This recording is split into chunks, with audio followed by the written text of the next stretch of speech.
E aí, minha gente? Sejam bem-vindos ao nosso palco do conhecimento.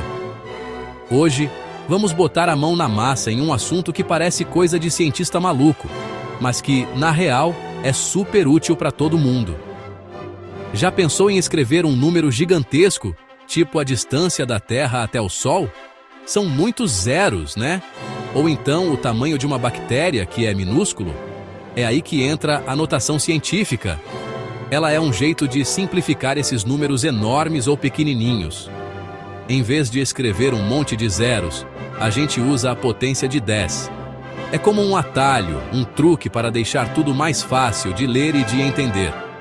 É para botar ordem na casa e deixar a matemática mais gente como a gente. Vamos ver como essa mágica funciona na prática?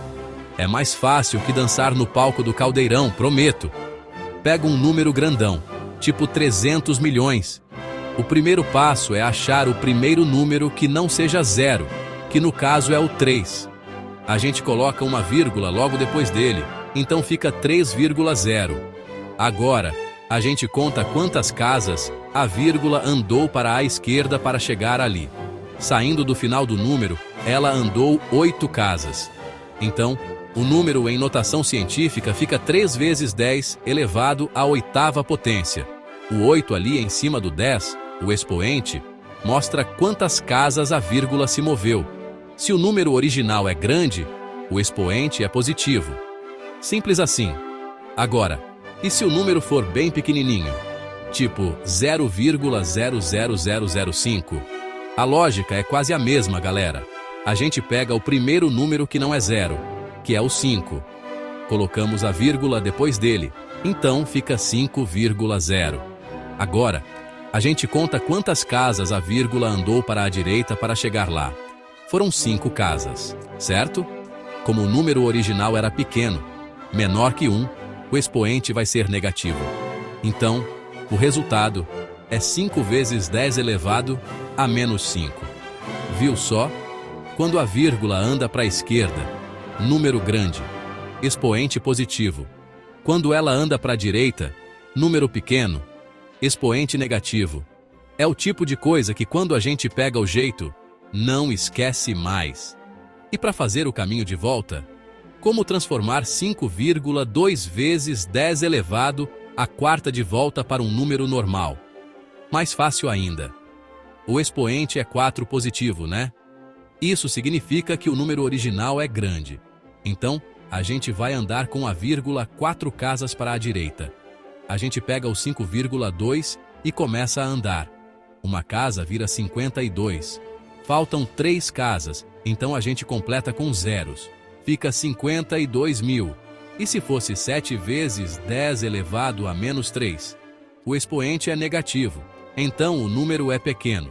A gente anda com a vírgula 3 casas para a esquerda. Pegamos o 7 e andamos para trás. 0,7. Uma casa. 0,07. 2 casas. 0,007. 3 casas.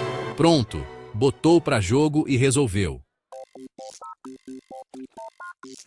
Beleza. Agora que a gente já sabe transformar os números, vamos para o próximo nível. Fazer contas com eles.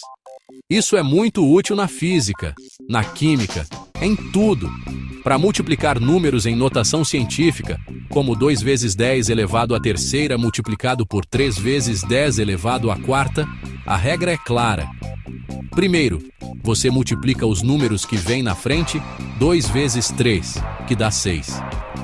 Depois, você lida com as potências de 10. Na multiplicação, a gente soma os expoentes. Então, a gente faz 3 mais 4, que dá 7. Juntando tudo, o resultado é 6 vezes 10 elevado à 7ª. É como separar a galera em 2 times, o time dos números e o time das potências. Cada um joga o seu jogo e no final a gente junta o placar. E na divisão? A lógica é parecida, mas com uma pequena diferença. Vamos dividir 8 vezes 10 elevado à 7ª por 2 vezes 10 elevado à 4ª. Primeiro, a gente divide os números da frente. 8 dividido por 2, que dá 4. Moleza! Agora, com as potências de 10, em vez de somar, a gente subtrai os expoentes. Sempre o de cima menos o de baixo. Então a gente faz 7 menos 4, que dá 3. O resultado final fica 4 vezes 10 elevado à terceira. É isso. Multiplicou, somou o expoente, dividiu, subtraiu o expoente. É uma dancinha matemática que você aprende o passo e não erra mais. É para botar para quebrar na prova e na vida. Agora, a soma e a subtração têm um detalhe importante. Uma pegadinha do bem. Para somar ou subtrair, os expoentes das potências de 10 precisam ser iguais. Se não forem, a gente tem que dar um jeitinho. Por exemplo, para somar 3 vezes 10 elevado à quarta mais 2 vezes 10 elevado à terceira, não dá para fazer direto. A gente precisa deixar os expoentes iguais. Vamos transformar o 2 vezes 10 elevado à terceira em alguma coisa com 10 elevado à quarta. Para aumentar o expoente de 3 para 4, a gente precisa andar com a vírgula do 2 uma casa para a esquerda. Então, 2 vezes 10 elevado à terceira vira 0,2 vezes 10 elevado à quarta. Agora sim, a conta fica 3 vezes 10 elevado à quarta mais 0,2 vezes 10 elevado à quarta. A gente soma os números da frente, 3 mais 0,2, que é 3,2, e mantém a potência de 10. O resultado é 3,2 vezes 10 elevado à quarta.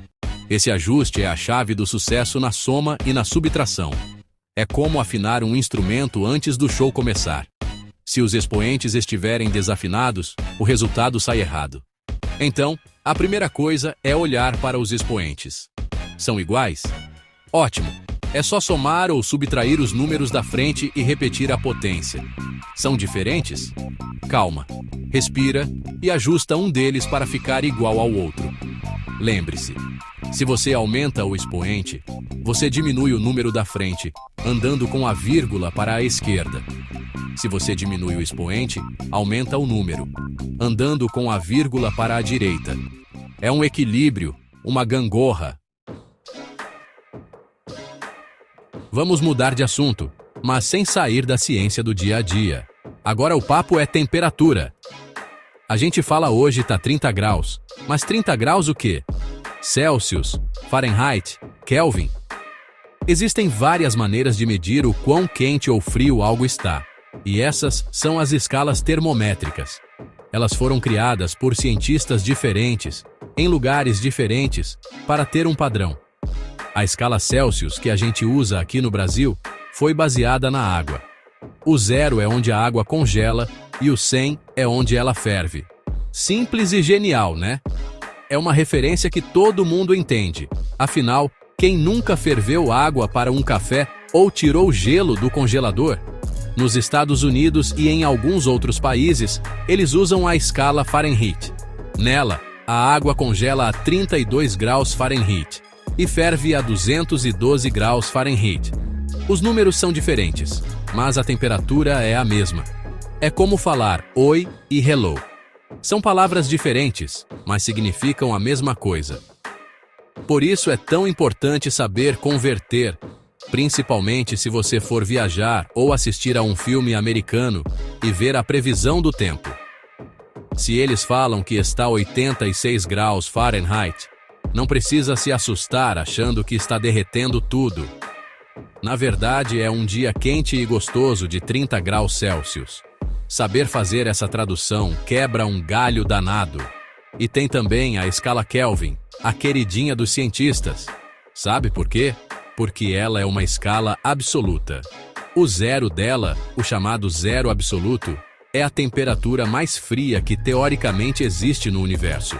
É o ponto onde as partículas param de se agitar completamente. Não existe temperatura negativa em Kelvin. Por isso, ela é muito usada em cálculos científicos, porque simplifica muitas fórmulas.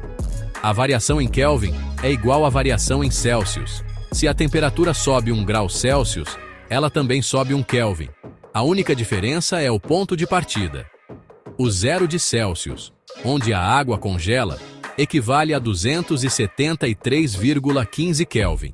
Então, por que tantas escalas?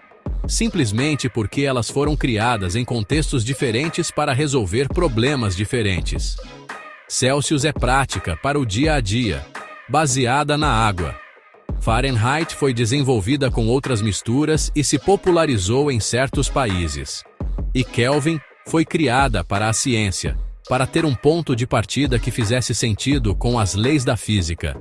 O importante não é decorar qual é a melhor, mas entender que elas são ferramentas diferentes para medir a mesma coisa: a agitação das partículas que compõem tudo ao nosso redor. Quanto mais agitadas, mais quente. Como a gente converte uma temperatura na outra? Existem formulinhas que são nossas melhores amigas nessas horas.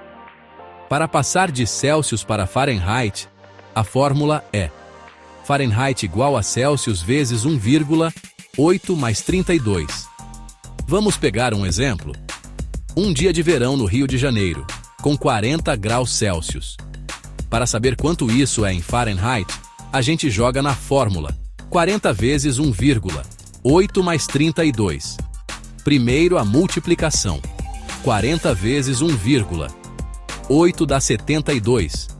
Agora a soma. 72 mais 32 dá 104. Então 40 graus Celsius é a mesma coisa que 104 graus Fahrenheit. É calor pra caramba em qualquer lugar do mundo. E para fazer o caminho inverso, de Fahrenheit para Celsius, a gente usa outra fórmula. Celsius igual a Fahrenheit menos 32. Tudo dividido por 1,8. Imagina que você está vendo uma receita de bolo americana que pede para assar o forno a 350 graus Fahrenheit. E agora? Joga na fórmula. Primeiro a gente faz o que está no parêntese. 350 menos 32, que dá 318. Agora a gente divide por 1,8. O resultado dá aproximadamente 177 graus Celsius. Agora sim você pode regular o seu forno aqui no Brasil sem medo de queimar o bolo. Viu como é útil? É a matemática salvando o seu lanche da tarde. Isso é mais legal que qualquer game, pode acreditar. A conversão para Kelvin é a mais fácil de todas, galera. É praticamente uma soma. Para passar de Celsius para Kelvin, a fórmula é Kelvin igual a Celsius mais 273,15.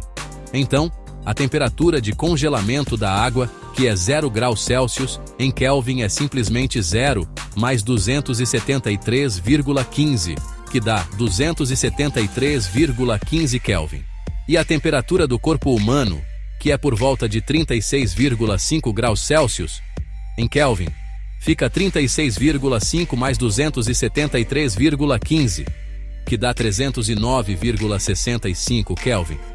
Não tem multiplicação, não tem divisão, é só uma continha de mais. Para voltar de Kelvin para Celsius, é só subtrair. Celsius igual a Kelvin menos 273,15. É uma relação direta, super parceira, para não ter erro na hora da prova de ciências. Então, minha gente, o recado final é: não tenha medo desses números e fórmulas. Tanto a notação científica quanto as escalas de temperatura são ferramentas criadas para facilitar a nossa vida. Elas nos ajudam a entender o mundo, desde o tamanho de uma estrela distante até a temperatura ideal para o seu sorvete não derreter. O segredo é praticar. Pega números do seu dia a dia e tenta escrever em notação científica. Vê a previsão do tempo e tenta converter de Celsius para Fahrenheit. Quanto mais você treina, mais natural fica. Dominar o básico é o primeiro passo para voar mais alto. É isso aí, botando a ciência para jogo no nosso caldeirão.